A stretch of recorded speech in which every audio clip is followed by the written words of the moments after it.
ओम शांति। ये बाबा की 25 तारीख की साकार वाणी है। मीठे बच्चे, अंतर्मुखी बन विचार सागर मंथन करो तो खुशी और नशा रहेगा। तुम बाप समान टीचर बन जाएंगे। प्रश्न: किस आधार पर अंदर की खुशी स्थायी रह सकती है?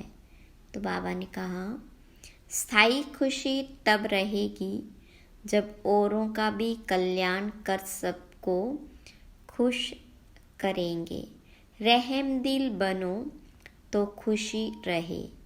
जो रहम दिल बनते हैं उनकी बुद्धि में रहता कि ओहो, हमें सर्व आत्माओं का बाप पढ़ा रहे हैं, पावन बना रहे हैं, हम विश्व का महाराजा बनते हैं। ऐसी खुशी का वह दान करते रहते हैं। ओम शांति। रूहानी बाप रूहानी बच्चों से पूछते हैं, बच्चे, यह ओम शांति किसने कहा? शिव बाबा ने। हाँ, शिव बाबा ने कहा, क्योंकि बच्चों को मालूम है यह सभी आत्माओं का बाप है। कहते हैं, मैं कल्प कल्प इस रथ में ही आकर पढ़ाता हूँ। अब यह हुआ पढ़ाने वाला टीचर। टीचर आएगा तो कहेगा गुड मॉर्निंग, बच्चे भी कहेंगे गुड मॉर्निंग। यह बच्चे जानते हैं कि आत्माओं को परमात्मा गुड मॉर्निंग करते हैं। लौकिक रीति से गुड मॉर्निंग तो बहुत ही करते रहते हैं। यह तो बेहद का बाप है जो आकर पढ़ाते हैं। बच्चों को सारे झाड़ अथवा ड्रामा का राज समझाते हैं। तुम जानते हो, जो भी सभी आत्माएं हैं, सबका बाप आया हुआ है। यह निश्चय सारा दिन बुद्धि में रहे कि बेहद का बाप हमको पढ़ाते हैं। वह हमारा बाप टीचर गुरु है। उनको रचता भी कहते हैं। यह भी समझना पड़े, आत्माओं को रचते नहीं हैं, समझाते हैं। मैं बीज रूप हूँ। इस मनुष्य सृष्टि रूपी झाड़ का नॉलेज तुमको सुनाता हूँ। सिवाय बीज के यह नॉलेज कौन दे? ऐसे नहीं कहेंगे कि झाड़ को उसने रचा। कहते हैं बच्चे, यह तो अनादि है। नहीं तो मैं तिथि तारीख सब कुछ बताऊं, कब और कैसे रचा। परंतु यह तो अनादि रचना है। बाप को ज्ञान का सागर कहा जाता है। जानी जाननहार अर्थात झाड़ के आदि मध्य अंत का राज जानते हैं।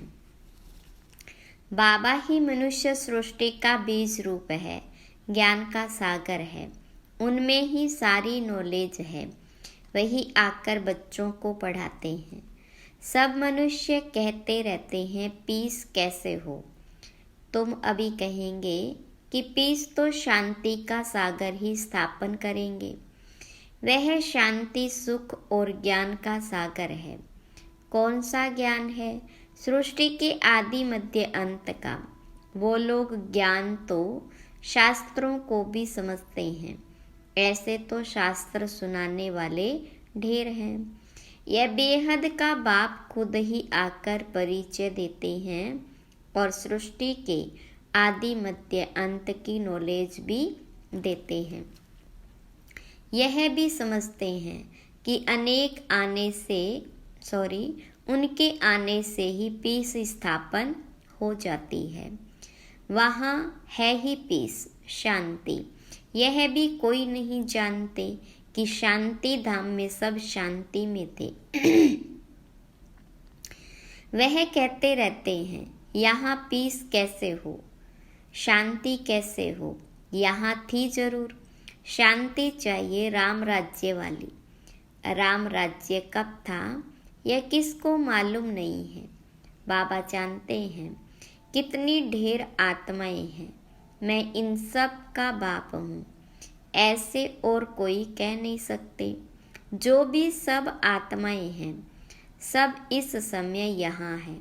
पहले शांति धाम में थी, फिर सुख धाम में आई, फिर सुख धाम से दुख धाम में आई है।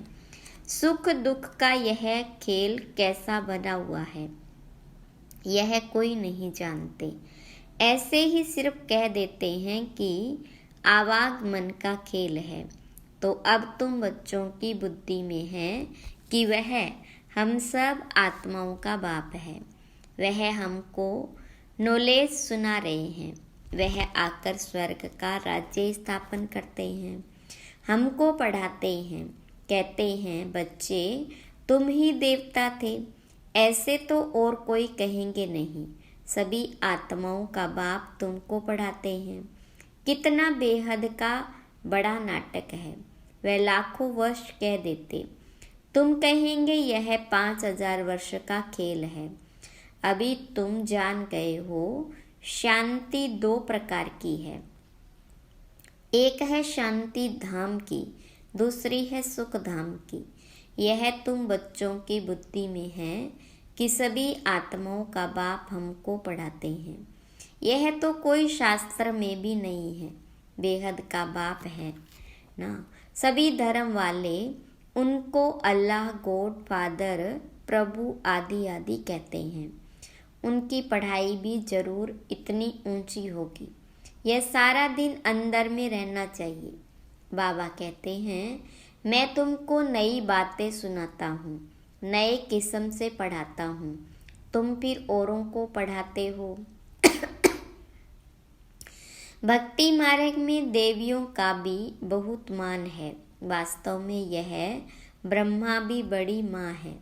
इनको शिव को तो सिर्फ पिता कहेंगे, मात पिता फिर इनको कहेंगे। इस माता द्वारा बाबा तुमको एडॉप्ट करते हैं, गोद लेते हैं। बच्चे बच्चे कहते रहते हैं। बाबा कहते मैं हर 5000 वर्ष के बाद तुमको यह नॉलेज सुनाता हूँ। यह चक्र भी तुम्हारी बुद्धि में है। तुम एक एक अक्षर नया सुनते हो। ज्ञान सागर बाबा की है रूहानी नॉलेज। रूह बाबा ही ज्ञान का सागर है। आत्मा कहती है बाबा। बच्चे भी सब बातें अच्छी रीति बुद्धि में धारण करते हैं। अंतर्मुख हो ऐसे ऐसे जब विचार सागर मंथन करेंगे तब वह खुशी और नशा रहेगा। बड़ा टीचर तो है शिव बाबा। वह फिर तुमको भी टीचर बनाते हैं। उनमें भी नंबरवार है। बाबा जानते हैं यह बच्चा बहुत अच्छा पढ़ाते हैं। सब खुश होते हैं, कहते हैं ऐसे बाबा के पास हमको भी जल्दी ले चलो, जिसने तुमको ऐसा बनाया है। बाबा बतलाते हैं मैं इनके बहुत जन्मों के भी अंत के जन्म में भी अंत में इनमें प्रवेश कर तुमको पढ़ाता हूँ। कल्प कल्प हम कितना बारी इस भारत में आए होंगे। तुम यह नई बातें सुनकर वंडर खाते हो। बेहद का बाप हमको पढ़ाते हैं। उनके ही भक्ति मार्ग में कितने नाम हैं। कोई परमात्मा, राम, प्रभु, अल्लाह कहते हैं। एक ही टीचर के देखो कितने नाम रख दिए हैं। टीचर का तो एक ही नाम होता है, अनेक होते हैं क्या। कितनी ढेर भाषाएं हैं। तो कोई खुदा, कोई गॉड क्या क्या कह देते हैं। खुद समझते हैं मैं आया हूँ बच्चों को पढ़ाने। जब पढ़कर देवता बनेंगे तो विनाश हो जाएगा। अब तो पुरानी दुनिया है, उनको नया कौन बनाएगा। बाबा कहते मेरा ही पार्ट है, मैं ड्रामा के वश हूँ। यह भी बच्चे जानते हैं भक्ति का कितना विस्तार है। यह भी खेल है। आधा कल्प भक्ति को लगता है। अब फिर बाबा आए हैं, हमको पढ़ाने वाला भी वही है। वही शांति स्थापन करने वाला भी है। जब इन लक्ष्मी नारायण का राज्य था तो शांति थी, यहाँ है अशांति। बाबा है एक, आत्माएं कितनी ढेर है, कितना वंडरफुल खेल है। बाबा सब आत्माओं का बाप वही हमको पढ़ा रहे हैं, कितनी खुशी होनी चाहिए। तुम समझते हो गोप गोपियाँ तो हम ही हैं और गोपी वल्लभ बाबा है। सिर्फ आत्माओं को गोप गोपियाँ नहीं कहेंगे, शरीर है तब ही गोप गोपियाँ अथवा भाई बहन कहा जाता है। गोपी वल्लभ शिव बाबा के बच्चे हैं। गोप गोपियाँ अक्षर ही मीठा है, गायन भी है अच्युतम केशवम गोपी वल्लभ जानकी नाथम। यह महिमा भी इस समय की है, परंतु न जानने के कारण सब बातें गुड़धानी बनाती है। यह बाबा बेट वर्ल्ड की हिस्ट्री ज्योग्राफी सुनाते हैं। वो लोग तो सिर्फ इन खंडों को जानते हैं। सतयुग में किसका राज्य था, कितना समय चला, यह नहीं जानते, क्योंकि कल्प की आयु लाखों वर्ष कहती है, बिल्कुल घोर अंधियारे में है। अब बाबा आकर तुमको सृष्टि चक्र की नॉलेज देते हैं, जिसको जानने से तुम त्रिकालदर्शी त्रिनेत्री बन जाते हो। यह पढ़ाई है।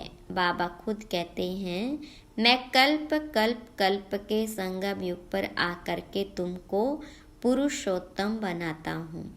नंबरवार तुम ही बनते हो। पढ़ाई से ही मर्तबा मिलता है। तुम जानते हो हमको बेहद का बाप पढ़ाते हैं। वो तो कह देते परमात्मा नाम रूप से न्यारा है, ठीकर भीतर में है। क्या क्या कहते रहते हैं। देवियों को भी कितनी भुजाएं दे दी है। रावण को 10 शीश देते हैं, तो बच्चों को दिल में आना चाहिए, सब आत्माओं का बाप हमको पढ़ाते हैं, पावन बनाते हैं, तो अंदर में कितनी खुशी होनी चाहिए।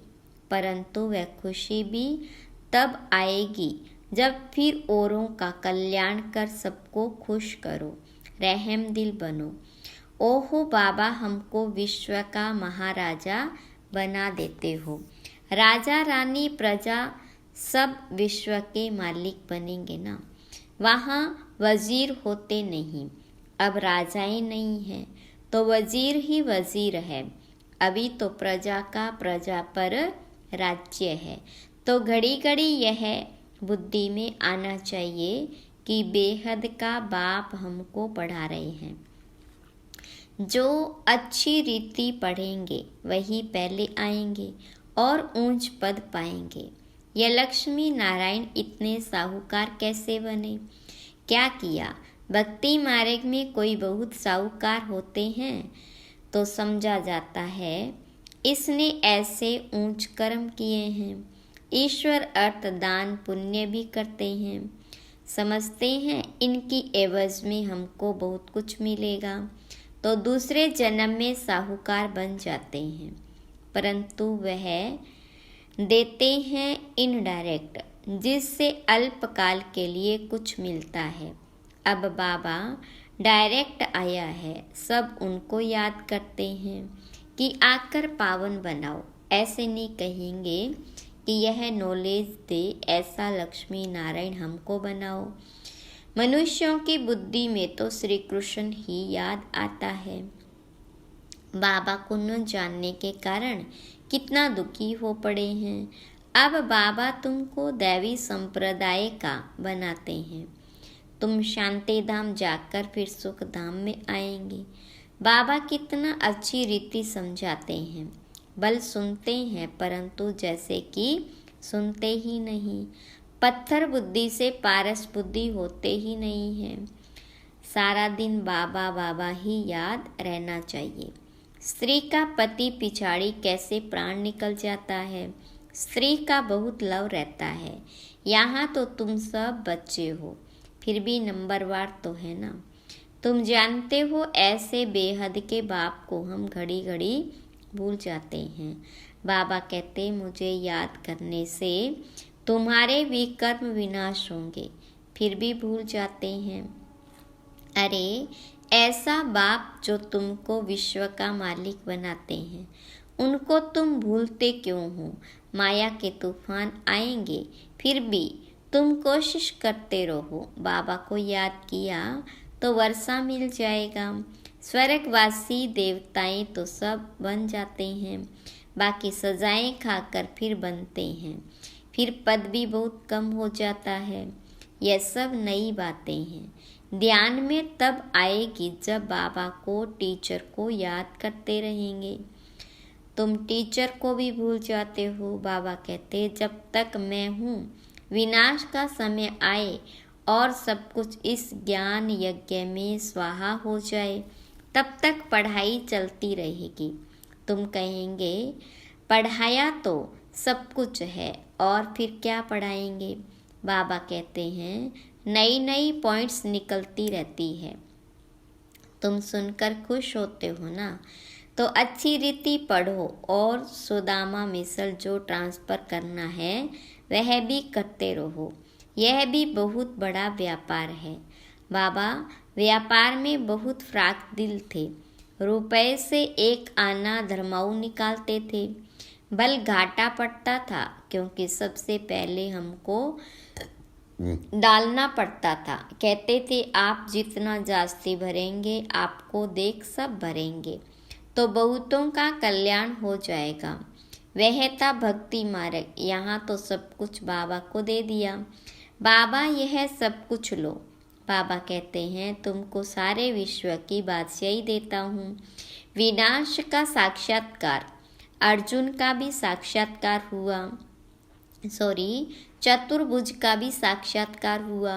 तो उस समय समझ में आया कि हम विश्व का मालिक बनेंगे। बाबा की प्रवेशता थी ना।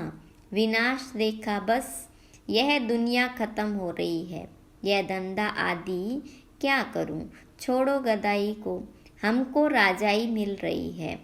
अब बाबा तुमको भी समझा रहे हैं कि सारी पुरानी दुनिया विनाश होने वाली है। तुमको कुंभकर्ण की नींद से जगाने का कितना पुरुषार्थ करा रहे हैं, तो भी तुम जागते नहीं हो। तो बच्चों को एक बाबा को ही याद करना है। सब कुछ बाप को दे दिया तो जरूर एक बाप ही याद आएगा। तुम बच्चे जास्ती याद कर सकते हो जिनके माथे मामला, कितनी बांधेलियों के समाचार आते हैं। बाबा को ख्याल होता है बेचारियां मार खाती है, पति कितना सताते हैं, बल समझते हैं ड्रामा में है, हम कर ही क्या सकते हैं। कल्प पहले भी अबलाओं पर अत्याचार हुए थे। नई दुनिया तो स्थापन होनी ही है। बाबा तो कहते बहुत जन्मों के अंत के जन्म के भी अंत में मैं प्रवेश करता हूँ। तो जरूर हम ही गोरे थे तो अब सांवरे बने हैं। मैं ही पहले नंबर में जाऊँगा, हम जाकर श्री कृष्ण बनेंगे। इस चित्र को देखता हूँ तो ख्याल आता है कि यह जाकर बनूंगा। तो बाबा बच्चों को अच्छी रीति समझाते हैं। अब बच्चों का काम है समझकर दूसरों को समझाना। अच्छा, मीठे मीठे सिखिलदे बच्चों प्रति माता पिता बाप दादा का याद प्यार और गुड मॉर्निंग। रूहानी बाप की रूहानी बच्चों को नमस्ते। रूहानी बच्चों की रूहानी बाप दादा को याद प्यार, गुड मॉर्निंग और नमस्ते। धारणा के लिए मुख्य सार। पहली पॉइंट, हम गोपी वल्लभ की गोप गोपियाँ हैं। इस खुशी व नशे में रहना है। अंतर्मुखी बन विचार सागर मंथन कर बाप समान टीचर बनना है। दूसरी पॉइंट, सुदामा मिसल अपना सब कुछ ट्रांसफ़र करने के साथ साथ पढ़ाई भी अच्छी रीति पढ़नी है। विनाश के पहले बाबा से पूरा वर्षा लेना है। कुंभकर्ण की नींद में सोए हुए को जगाना है। वरदान, मधुरता के गुण द्वारा संस्कार मिलन करते हुए मंगल मिलन मनाने वाले होली हंस भव। विस्तार है। जैसे होली पर रंग खेलते और एक दो का मुख मीठा कराते मंगल मिलन मनाते हैं, ऐसे आप होली हंस बच्चे जब एक दो को रूहानियत के संग का रंग लगाकर मधुरता की मिठाई खिलाते हो। आपके नयनों में मुख से चलन से मधुरता प्रत्यक्ष रूप में दिखाई देती है, तब मंगल मिलन अर्थात संस्कार मिलन होता है। आपस में संस्कारों का मिलन होना ही प्रत्यक्षता का आधार है। इसी से ही जय जयकार होगी। स्लोगन। विदेहीपन का अभ्यास करो। यही अभ्यास अचानक के पेपर में पास कराएगा। अच्छा, ओम शांति।